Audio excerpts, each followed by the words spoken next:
Sejam bem-vindos de volta à série Mistérios da Bíblia e da Criação. Eu sou a Mari, sua guia através dos segredos da arqueologia sagrada. No capítulo anterior, vimos como Josué assumiu a liderança de Israel e como a fé de uma mulher chamada Raabe abriu as portas da intransigente cidade de Jericó. Mas agora, o exército hebreu está diante das muralhas e a ordem divina exige uma estratégia que desafia qualquer manual de guerras da antiguidade. Nesse episódio, nós vamos reviver a impressionante queda dessa fortaleza sob o som das trombetas e entender a fascinante e complexa geografia de oásis e tempestades que cercava a cidade das palmeiras. Além disso, entraremos no terreno mais polêmico e eletrizante das escavações modernas. Afinal, o que os renomados arqueólogos John Garstand, Kathleen Kenyon e Brian Wood descobriram na poeira do tempo? Haveria um erro de cálculo que escondeu a verdade por décadas? Prepare-se para ver a ciência e o texto sagrado se encontrarem de forma avassaladora. Eu sou a Mari e você está no canal Palavra Cria. Te convido a se inscrever no canal, a compartilhar o vídeo com o grupo da família, dos amigos. Isso me ajuda muito, porque o YouTube vai entender que é um bom vídeo e vai oferecer a mais pessoas. Conto com você.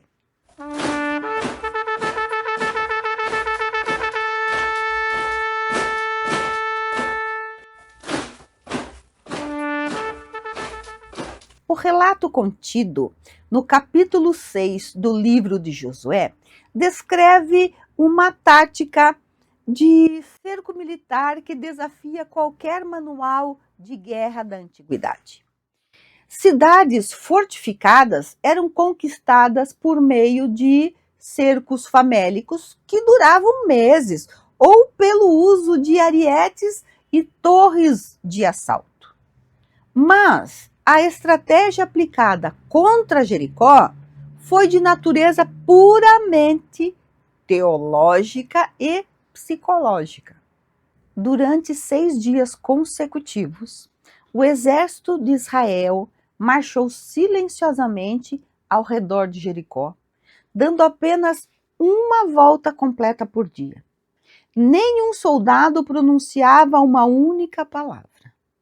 O único som audível que quebrava o silêncio tenso do vale era o sopro contínuo de 7 sacerdotes tocando trombetas de chifres de carneiros, os chofars, logo à frente da Arca da Aliança. Imagine o terror psicológico dos guardas nas muralhas de Jericó, observando aquela massa humana marchando em absoluto silêncio, dia após dia. Disse que era em torno de 40 mil soldados. No 7º dia, a rotina muda drasticamente. O exército de mais de 40 mil homens, mais o povo, estavam acampados em Gilgal. Levantam-se ao romper da alvorada e marcham ao redor da cidade. Não uma, mas 7 vezes consecutivas. Ao final da 7ª volta, os sacerdotes emitem um tom longo e agudo com a trombeta.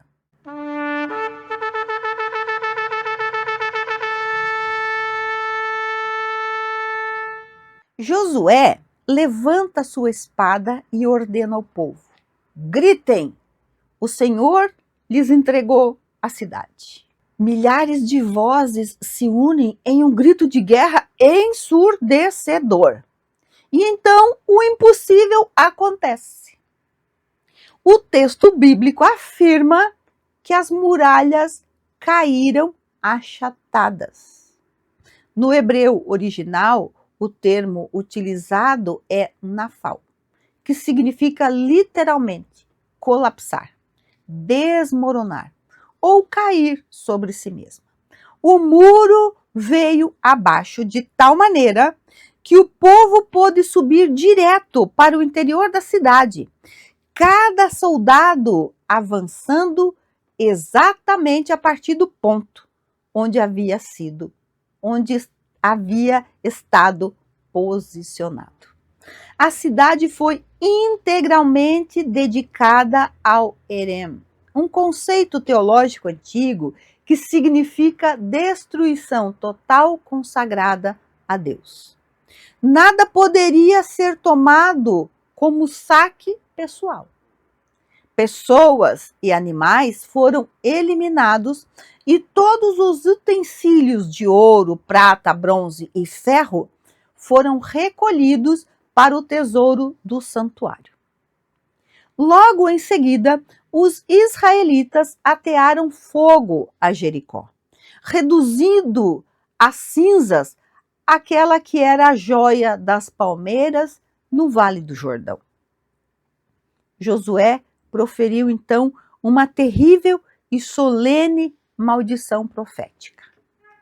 Maldito diante do Senhor seja o homem que se levantar e reedificar esta cidade de Jericó. Crônicas posteriores, em Reis 1, revela que a cidade permaneceria desabitada por cerca de 500 anos, até que um homem chamado Hiel a reconstruiu durante o reinado de Acabe, pagando com a vida sua e dos seus próprios filhos. A queda de Jericó é, sem dúvida, um dos episódios mais impressionantes e debatidos de toda a história humana. Deixe seu like se você conseguiu visualizar essa cena monumental na sua imaginação. E comente no chat. Você conhecia o significado da palavra hebraica nafal? Inscreva-se no canal para continuarmos juntos desvendando os mistérios arqueológicos. Jericó não é uma cidade qualquer. Ela ostenta o título científico e arqueológico de ser uma das cidades continuamente habitadas mais antiga de todo o planeta Terra, com vestígios de ocupação humana que remontam cerca de 8.000 anos antes de Cristo, milhares de anos antes da época de Josué. Ela localiza-se a cerca de 250 metros abaixo do nível do mar, o que a torna geologicamente a cidade mais baixa. Na literatura antiga e nos textos sagrados, Jericó é frequentemente apelidada de a cidade das palmeiras. Isso se deve a uma impressionante anomalia geográfica. O local é um imenso oásis exuberante, alimentado por fontes de águas subterrâneas perenes, cercado por vasta plantação de tamareiras e bananeiras que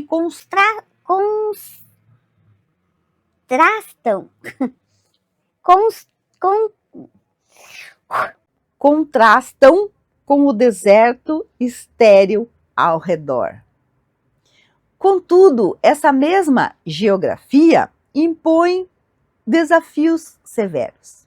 A região do Vale do Jordão é historicamente fustigada por tempestades de areias sazonais extremamente violentas, capazes de obscurecer completamente o sol e cegar momentaneamente os olhos dos viajantes com poeiras densas e sufocantes. Espiritualmente, o território de Jericó é emoldurado por locais de profunda sacralidade e simbolismo transbordante.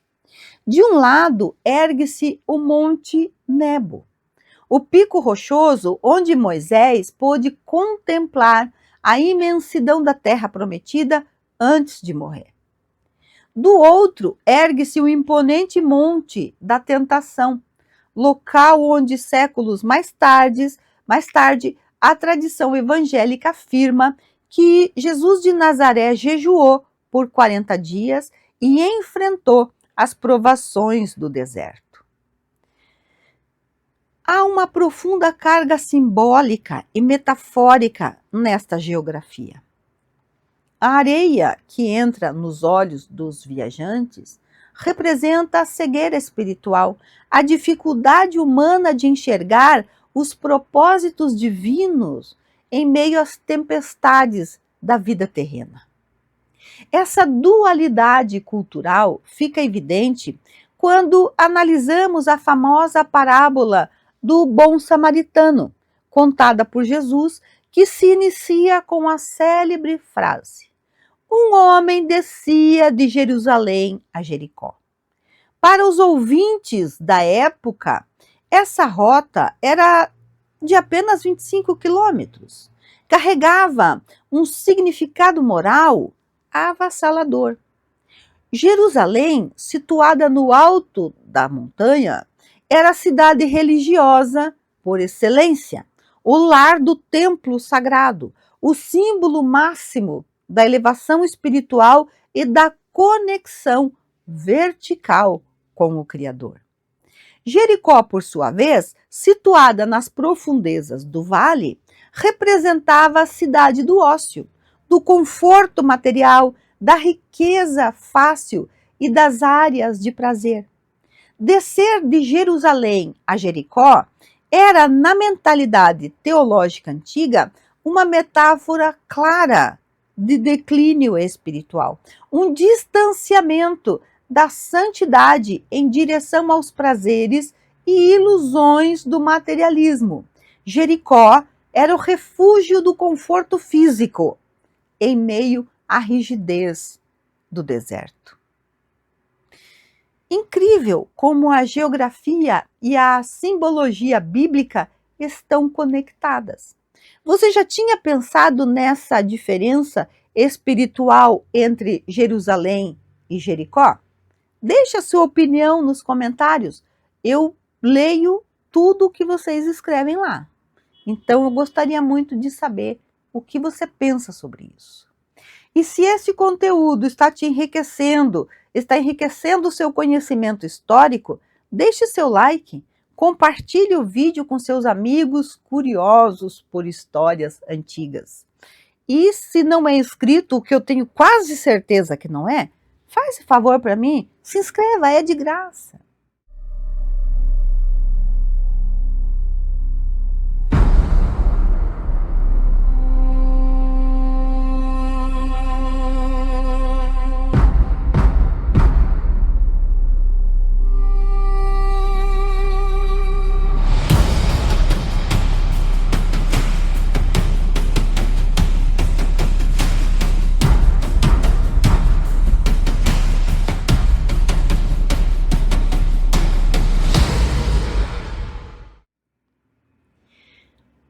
Que a picareta e a espátula e a ciência das escavações realmente descobriram nas ruínas de Tel el-Sultan, sítio arqueológico identificado como a antiga Jericó. Tel, antigo, el-Sultan, Jericó, que essa fala, esse título diferencia a Jericó antiga da Jericó moderna. Por mais de um século, equipes internacionais de cientistas têm escavado o local em busca de respostas definitivas para a narrativa de Josué. E os resultados geraram um dos maiores e mais calorosos debates da história da arqueologia moderna. A primeira grande revolução das escavações ocorreu entre 1930 e 1936, liderada pelo renomado arqueólogo britânico John Garstand.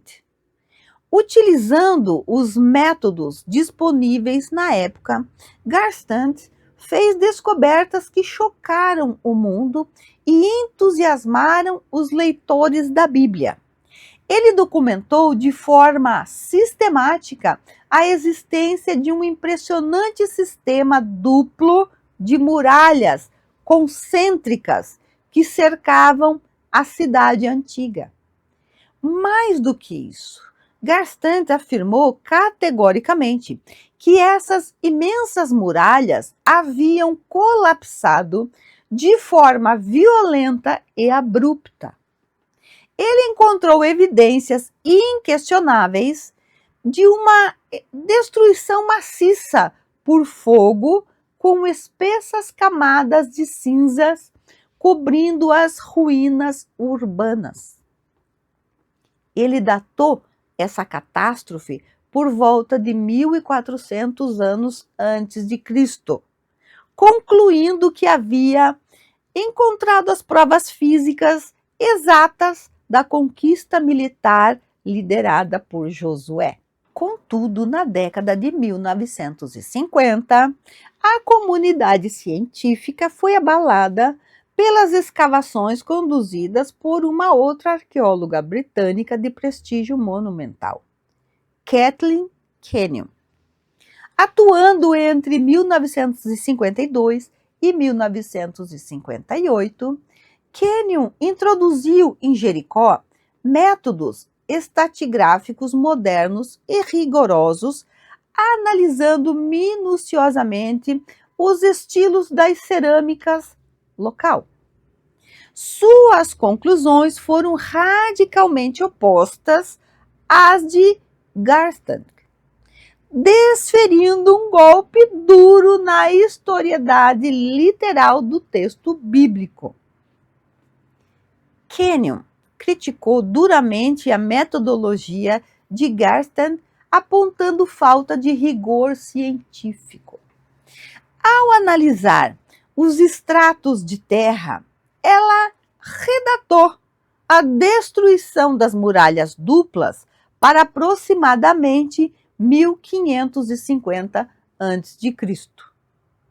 Segundo a análise de Kenyon, a Jericó da Idade do Bronze Tardio estava praticamente desabitada ou desprovida de grandes fortificações no período tradicionalmente atribuído à conquista israelita, por volta de 1400 a.C. Ela argumentou que a erosão climática havia varrido quaisquer vestígios do período relevante.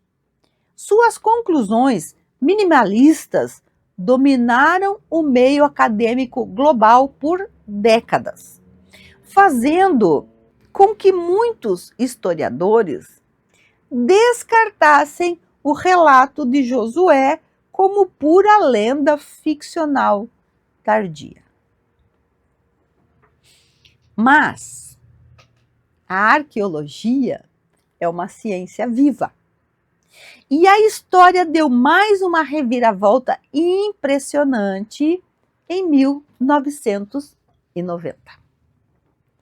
O arqueólogo americano Dr. Brian Wood publicou uma reanálise revolucionária de todos os dados e relatórios deixados por Kathleen Kenyon no prestigiado periódico Bible Archival Review. Wood demonstrou cientificamente que Kenyon havia cometido um erro crítico de avaliação cronológica. Kenyon baseara a sua datação antiga de 1550 a.C., principalmente em um argumento negativo: a ausência de um tipo específico de cerâmica importada da ilha de Chipre nas ruínas locais. Dr. Brian Wood provou que essa cerâmica cipriota era um artigo de luxo extremamente caro e raro encontrado quase que exclusivamente em grandes metrópoles comerciais litorâneas. Jericó, sendo uma cidade modesta do interior profundo do vale, jamais teria abundância desse material importado. Ao analisar a cerâmica utilitária e doméstica local, que Kenyon de fato encontrara e registrado nas suas rotas de escavação, Wood demonstrou que o estilo dos jarros, pratos e tigelas correspondia perfeitamente ao período entre 1400 e 1350 a.C., exatamente a idade do bronze tardio primeiro. A confirmação veio com a descoberta de escaravelhos egípcios oficiais gravados com os nomes dos faraós da 18ª dinastia, incluindo Amenhotep III, que reinou precisamente nesse período. Como esses artefatos não poderiam estar enterrados em camadas mais antigas do que a própria fabricação, Wood estabeleceu cientificamente a datação da destruição catastrófica de Jericó por volta de 1400 a.C. O relógio da arqueologia se alinhava novamente com a cronologia tradicional das escrituras sagradas. O relógio da arqueologia havia sido acertado. O Dr. Brian Wood provou que a destruição catastrófica de Jericó aconteceu exatamente no período apontado pelas escrituras.